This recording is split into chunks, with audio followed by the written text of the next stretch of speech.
Hello and welcome to This Is Us. I'm Becca King-Reed. This week we're coming to you from Freedom, California and the home of KPIG Studios. KPIG has live DJs on the air playing a unique blend of music that has made them one of the top stations in the region. And they do it all from a tiny space inside this former motel. As they like to say, it's pure pork goodness.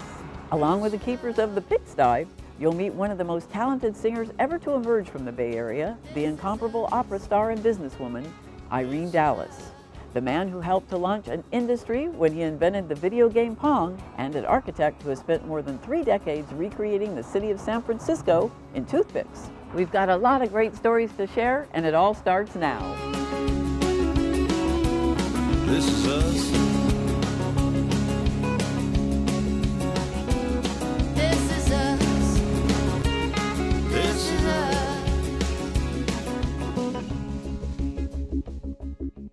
Welcome back. We're inside the swine-filled studios of KPIG, and joining me is the music director here and the DJ on the air right now, Ralph Anybody. Thank you, Ralph, for inviting us in. I'm happy to be here. The door's not locked, so everybody comes in. Anyone can just we have the window in. is usually open because we call it the walk-up window, and people come up and make requests. Hey, Do they? Oh, yeah. Oh, my gosh. I used to like the old days when they would have a glass radio station downtown and people could see the DJs. Yeah, exactly. You've got the secret We got the window. We're kind of hidden in plain sight, though. People always have trouble finding the building to begin with. I did. So there you go. I did, too, the very first time. So. Well, even though you can't recognize the building, you can recognize the music. And it is instantly recognizable, but it's very hard to convey what you're hearing to anyone else. How do you describe the music? I describe it as a little bit of everything and a whole lot of comedy mixed in with it. You know, it's blues, it's rock, classic rock, old rock, new rock, bluegrass. We just kind of paint our little musical pictures, and people really do appreciate them, and they tune in everywhere. How are you doing that? Are you choosing? Do you have this in your head? You have a list? How do you pick? And how do you know you're not playing something the other guy just played? Well, a lot of the music is in our computer database here, and we have vinyl. We play records still. That's, you know, most commercial radio stations records, you know. But most of it is in a computer database, and if you click on it and you really trust the computer to be honest and truthful, which sometimes it's wrong, but it will tell you the last time a song was played, so that if you're paying attention, you can go, oh, I won't play that because someone just played that. So when you come in to start your show, someone hasn't handed you a list. No. You are picking the music as you go. No, every live person here is picking the music as you go, stream of consciousness. So in addition to being great technicians, technically, they're also really good at music. Everyone here is really very artistic, and everyone really is really knowledgeable about music of every genre. I mean, some people are more knowledgeable about the blues side of it, and others about the Americana side, you know, and I like it all. So, and it's tricky. And in the mornings, when you're on in the morning, the tricky thing is also you have to play music that isn't too scream and rock and roll, you know, because we have that and I can rock with the best of them, but sometimes in the morning you play something that's a little too up, you know, and people are, oh man, I'm still trying to wake up, they call you. And then if you play stuff that's too mellow, then I'm trying to wake up and you're putting me back to sleep. It's hard to please everyone. So you can't please everyone, but you gotta find the nice mix of, you know, not too, you know, at 6 in the morning, not too sleepy. And not too, like, you know, put you, please just kill me now. No, kind of a thing. Well, thank you so much for letting us take a peek. I know you have work to do, and we'll let you get back to that. Such as it is, work, yes. Thanks so much. Thank you. When we come back, we'll meet Radio Hall of Famer Lori Roberts. But first, from the silly to the sublime. She calls herself just another prune picker from San Jose, but at the Metropolitan Opera, they called her a star. Meet Irene Dallas. When the curtain goes up at the magnificent California Theater, it is thanks largely to one of this area's greatest talents, the General Director for Opera San Jose, the incomparable Miss Irene Dallas.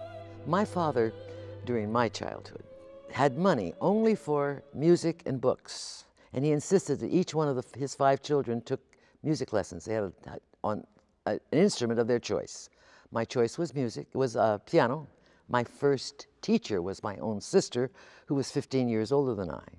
And my father's idea of a nice evening at home would have his 5 children entertain him. We didn't have TVs then. So no, music played a big role in our household.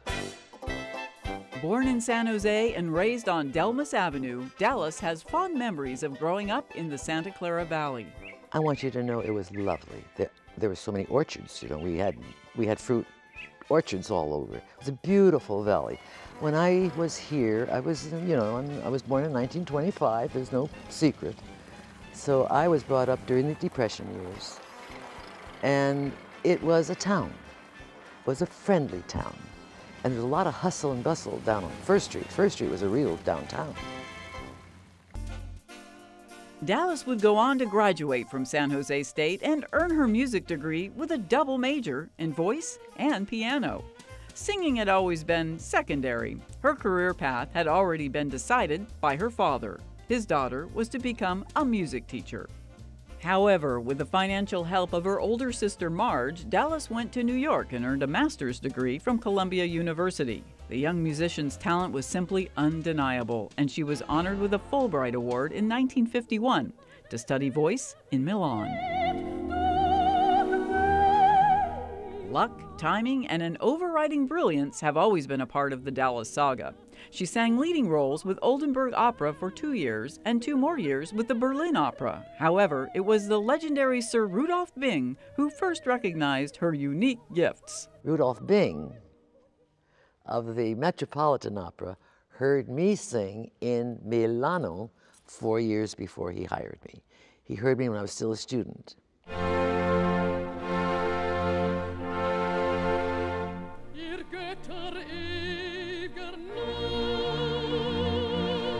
What followed was a 20-year career at the Met, singing some of the most coveted roles in opera and performing with some of the most talented people in the world.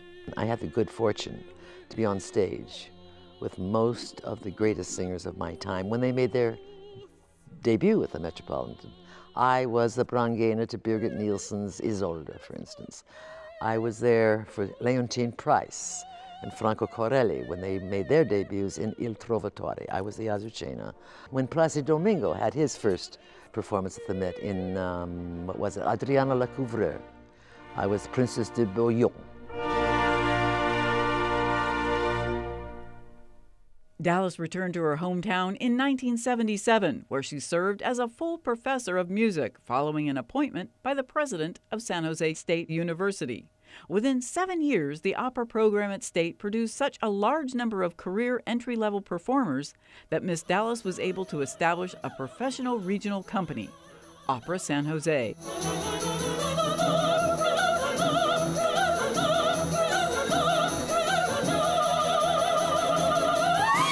What started as the San Jose State University Opera Workshop eventually became Opera San Jose, with extraordinary volunteer help from Friends of the Opera. Initially, they performed at the Montgomery Theater. However, following the restoration of the California Theater, the company began performing in a new home in 2004. Along the way, Dallas has created artist-in-residence programs that provide free housing for the performers by purchasing apartment buildings in San Jose. In turn, those musicians are involved in a number of local outreach programs, like Opera in a Box, that introduce school children to opera.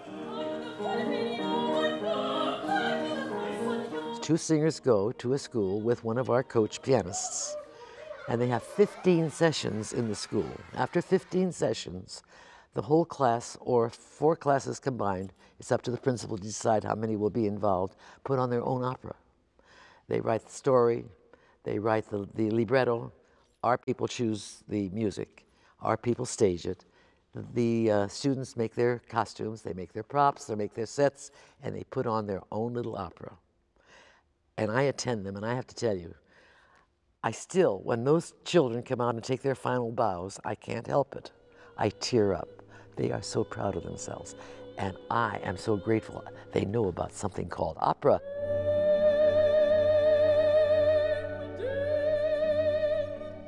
She has referred to herself as a prune picker from San Jose. But because of talent, drive, and ability, over the course of her singing career, she has performed in every major opera house from Naples to San Francisco. Irene Dallas has starred in Verdi, Wagner, and Richard Strauss. but her greatest role has been keeping opera flourishing in her own hometown.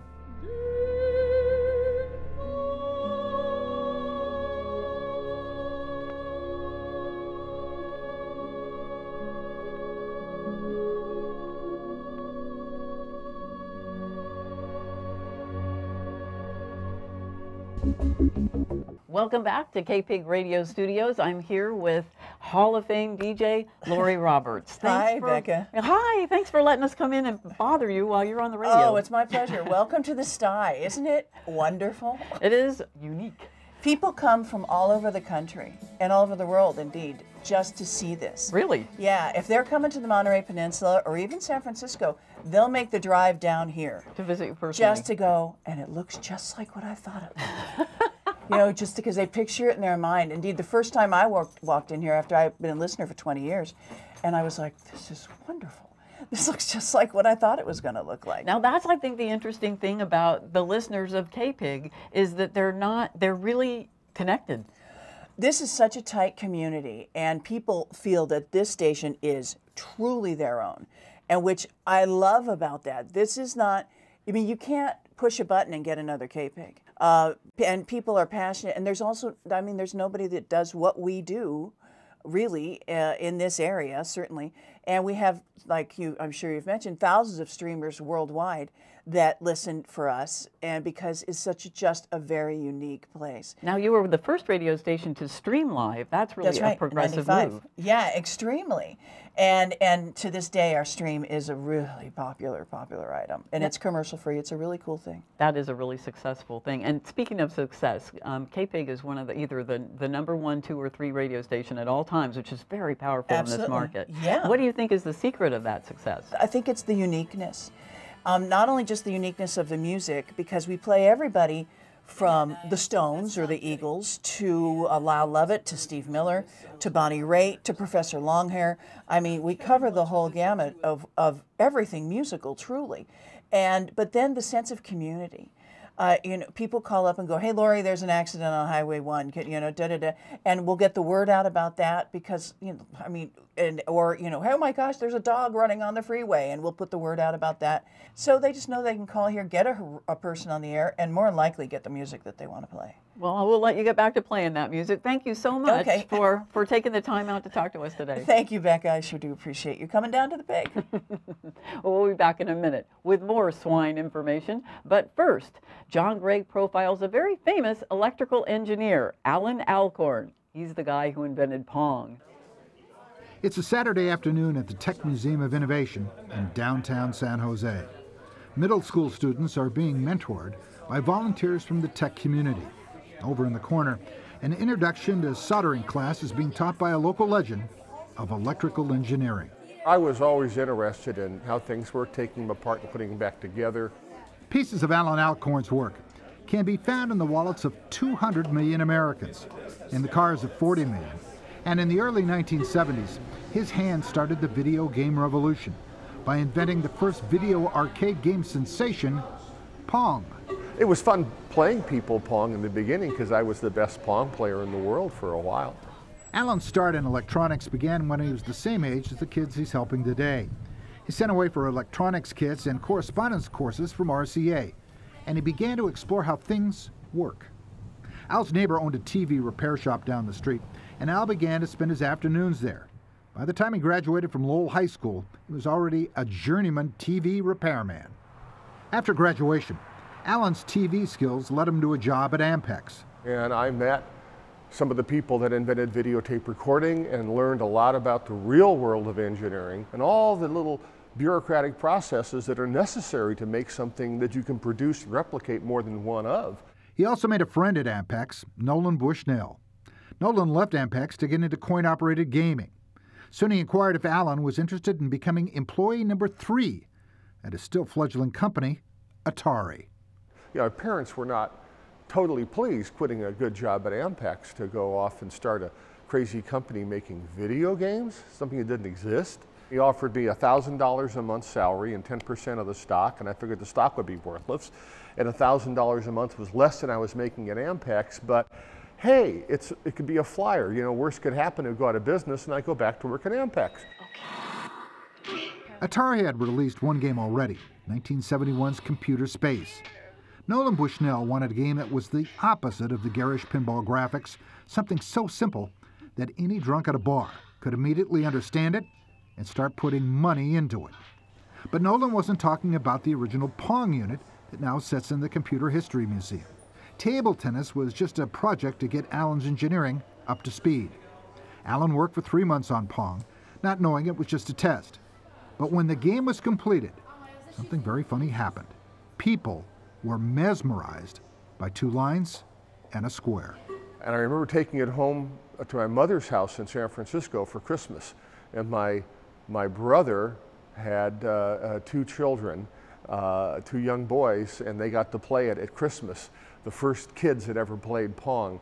And I remember Uncle Freddie looked at us, it'll never sell, it'll never sell. And I didn't know if it would or not. Why should it, you know? A TV that was purchased for $75 at Walgreens was placed into a hardware store sheet metal box and then into a simple plywood chassis. A coin slot from a washing machine was screwed into the side. And to collect the coins, a kitchen bread pan. The first Pong was plugged in at Andy Capp's Tavern on El Camino in Sunnyvale. But after only 2 weeks, the game stopped working.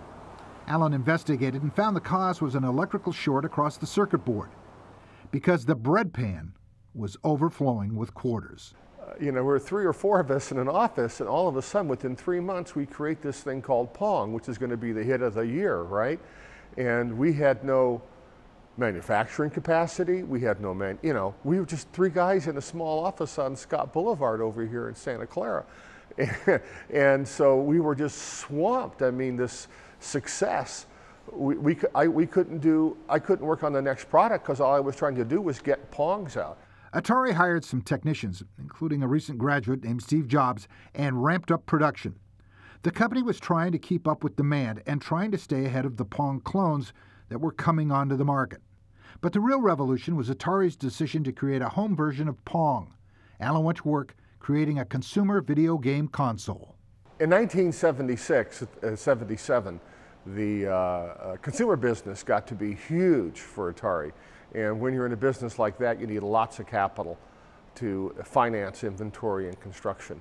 And so at this point, we needed outside money. We looked about going public, various ideas, and eventually we came to the deal, which was Warner Communications purchased us for a vast sum at the time of $30 million.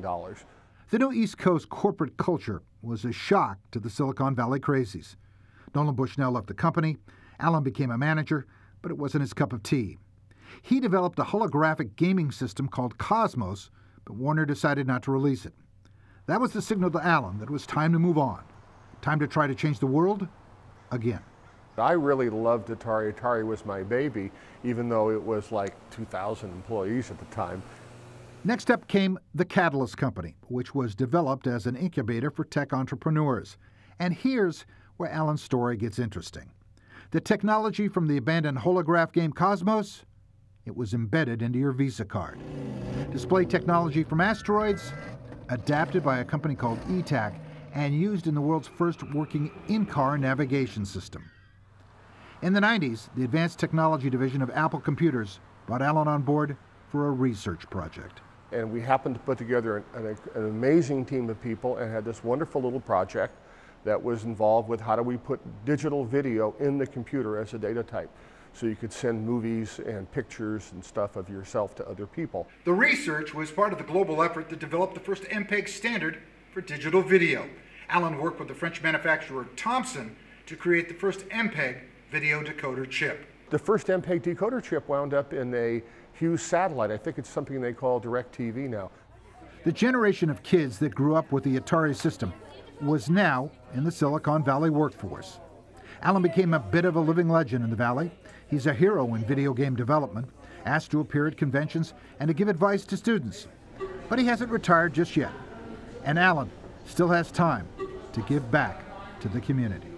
I've been very fortunate just to be in the right place at the right time. I graduated from high school in San Francisco. I happened to go to a great high school, Lowell. I happened to be a great football player, which happened to get me onto the Cal Berkeley campus right in the middle of the 60s and all that revolution. And then I happened to get my first job out of college at Ampex. And then Nolan asked me to help start this company called Atari. So I've been very, very fortunate to be in the right place. I mean, being in Silicon Valley. If I had grown up in Cleveland, it probably would never have happened. The opportunity wouldn't have been there. So, you know, luck is a great part of it, and I'll take my share of it. Welcome back to KPIG Radio. Joining us now is the head swine, Frank Caprista, and it says that on his card. I'm not being mean. Did you choose your own title? Actually, I think Adam Nathanson, our old manager, titled me that. Yeah, I'm sure gave me that name. Gets attention. Well, everybody gets tickled when they read it, for sure. Now, speaking of things that will tickle your fancy, the KPIG name. How did you come up with KPIG? Why the porcine theme? Well, Laura Hopper, who was the program director here and at KFAT, wanted to come up with something similar, and the KFAT call letters were already taken, so we requested the unused call letters from the FCC and then pick one out.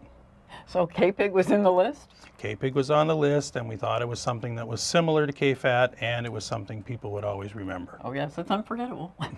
Like the music here. And let's talk a little bit about that music. Now, we've talked to a couple of the DJs about how you put it together and the sort of the combination and how that's worked out. But I know that you find a lot of music. A lot of this music is not played everywhere and not on regular charts. So tell me how you discovered this music. Well, we get, 50 to 100 CDs a week, and we categorize them before we listen. And, the existing artists and people we know, of course, we listen to first. But, we try to listen to everything. And we always try to find diamonds in the rough. We try to find new artists and try to break new artists like Paul Thorne and Todd Snyder and people like that we were the first people to play. And one of the artists that you helped get started was Bonnie Raitt. We helped get started Bonnie Raitt back in the 70s when she was at KFAT. We had her, I think we were playing her blues music then, and she was at the Catalyst, and there was like 100 people, and it was a great show, but nobody came. And then a couple of years later, of course, she was selling out venues everywhere. Yeah. So that must be a really wonderful validation to know that you chose the right one, and it was, and now you've opened the door. Oh yeah, she's great, and she always has, and she always remembers that we played her music, and that's really nice. Well, thank you so much for inviting us in to hear the music. We've really enjoyed our morning here. Well, thank you. You're always welcome. Well, we'll be back in a minute with Eileen, the traffic and weather queen. But first, John Gregg profiles one of the most unusual architects ever. Roebling designed the Brooklyn Bridge, and Eiffel built his tower in Paris. Weaver of Rohnert Park? Well, Scott Weaver built the city of San Francisco using toothpicks. I told myself, someday I'm going to make a toothpick hat like... To say Scott Weaver is just a toothpick guy is to describe Rodin as just a stonemason. Weaver is an artist. The king of whimsy, perhaps, but a talented artist nonetheless. I've always loved to create since I was a kid, making things out of cardboard, toothpicks, drawing. It's therapeutic. It started when I was a little kid, just having time to myself, build things. What kind of guy would spend the last 35 years recreating the city of San Francisco with just good old-fashioned toothpicks? Well, here's a clue. He was born on February the 29th, which makes Weaver a leap year baby. And that also makes him about 12 and a half years old. I started at 14, say. It's 35 to 36 years old now that I'm 50. Yeah. Born and raised in the San Francisco Bay Area. My great-grandfather came over from Italy in the 1880s. 5 generations of my family grew up there. So I spent many, many hours and days in San Francisco, and I've always loved the city. So the question is, why toothpicks? The answer is, just like any other great artist, inspiration and romance. I've got to tell you, Sue Rathbun, she was my 4th grade teacher. And she was a great looking lady, and I would do whatever she asked. She had us build these little sculptures, and I went home, I wanted to impress her and build the biggest one in class. And I went home and worked and worked and worked and just made this big abstract sculpture. And then I thought of putting a ping pong ball in it. And then I altered toothpicks to form a pathway, and hence started to ping pong ball toothpick sculptures. And I don't think there's anyone else. The quirky and capricious city of San Francisco is about 30 inches wide, 7 feet long, 9 feet tall, and it only took 100,000 toothpicks. The most fun is when you take one of the several tours using ping pong balls. Okay, welcome to Rolling Through the Bay. This is a 9-foot toothpick structure. The ball starts here at the very top of the Coit Tower. The balls spiral down 10 times, and then they go behind the Rice-A-Roni cable car, San Francisco's treat. After doing that, they go by the Transamerica building, has my face here looking up into it. They go through the Broadway tunnel, and from the old Cliff House, they're coming down Lombard Street here right now. Into the street sign that says Grant Avenue, they come down into the gateway to Chinatown, through Chinatown by the Dragon. They then go through the Palace of Fine Arts that has my heart that I left in San Francisco inside, pays toll at the toll booth, and goes across the Golden Gate Bridge. Going across the Golden Gate Bridge, you can look off and see Humphrey, the famous humpback whale, splashing goodbye to us, thanking us for getting him out of San Francisco Bay. The balls go behind Alcatraz Island, over the Maritime Museum here at Aquatic Park, ending in Flyshacker Pool, right next to Ghirardelli Square. And that's the main tour of Rolling Through the Bay. Weaver guesstimates that he's put in over 3,000 hours on his architectural toothpick masterpiece. Great artists work in different mediums. Van Gogh and Gauguin work with oils, while Degas enjoyed pastels. Despite the inherent difficulty as a medium, Weaver prefers the subtlety and the elegance of Elmer's glue. It does make a mess. It might look organized right now, but when you're working on it, I work off of different drafting tables, and it makes a mess. Piles of glue, clipped toothpicks that you could step on. And Elmer's glue takes a long time to dry, so I work on different projects at a time and then install them with other toothpicks. The bigger question is what drives a guy to keep working on the city for 3.5 decades? Some psychotherapists would have a field day, probably. I would have to say I love to make things that make people wonder why. You know, what are we here for? I never, in 35 years of building this thing, never thought of a dollar figure. I always built it to blow people's minds and or to make people think, what can be made out of toothpicks and Elmer's glue? I left my heart in San Francisco. So that's what it comes down to, the ultimate artistic expression, an existential question. The answer turns out to be profound joy. And Scott Weaver discovered it with just 100,000 toothpicks and a lot of Elmer's glue.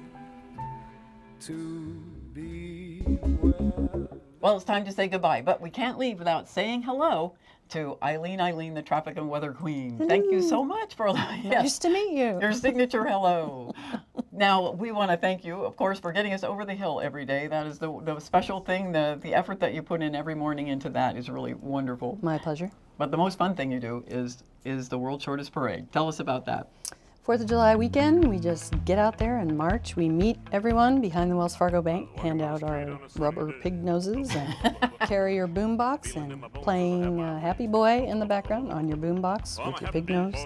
You're good to go. Okay. Well, maybe one day you can enjoy that parade as well. For all of us at This Is Us, and for Eileen and everyone at KPIG, this is Becca King Reed saying so long. This is us.